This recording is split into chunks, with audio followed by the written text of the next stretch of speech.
Nomination होतं सुप्रिया पिळगावकर, निवेदिता जोशी सराफ आणि विशाखा सुबेला.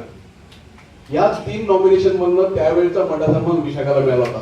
खरंच काय भावना होती त्यावेळेस?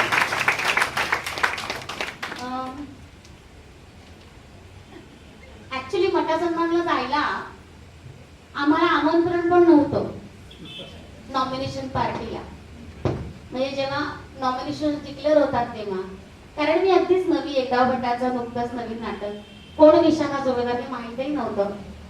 आणि नॉमिनेशन मला मिळालं. कसे बसे करून आम्हाला पासेस मिळाले.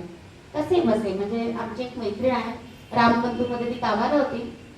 तिनं बिचाऱ्यांना काहीतरी लग्गा लावून, आपल्या खात्यात मॅडमची मुलगी मुग्धा खात्यात, तिनं बिचाऱ्यांनी लग्गा लावून आम्हा दोघांना 2 पासेस दिले. मेघना एरंडे त्यावेळेस अँकरिंग करत होती त्याचं. तिने महेशला हळूच विचारलं, वहिनी आली का, वहिनी आली? कारण तिला आधीच स्क्रिप्ट मिळालं होतं. महेश म्हणाला आधी. आम्हाला नॉर्मली काय होतं की इव्हेंटच्या आधी आम्ही कोणाशी बोलत जात नाही, म्हणजे ते आमच्याशी बोलायला येत नाही. पण त्या वेळेला काय झालं की ती मला शोधून काढलं की कुठे दिसतोय. मला विचारलं वहिनी कुठे आहे, ती आली का? म्हटलं हो. ती आली का? नाही, एवढंच मला फक्त विचारलं. मी लगेच तिला म्हटलं विशाखा तुझं बहुतेक नॉमिनेशन आहे, पण त्याशिवाय मला विचारायला येणार नाही. आणि नॉमिनेशन डिक्लेअर झालं आणि मातब्बर मंडळी हो, सुप्रिया पिळगावकर, निवेदिता जोशी आणि बापरे मी, असं झालं. मला म्हटलं हे नॉमिनेशन मिळालंय, हेच आपल्याला वरून पावलं, हेच आपल्याला बक्षीस आहे.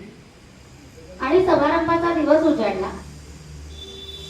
मला अजून आठवतं, माझी पहिली भाजीसाठी त्या दिवशीची होती.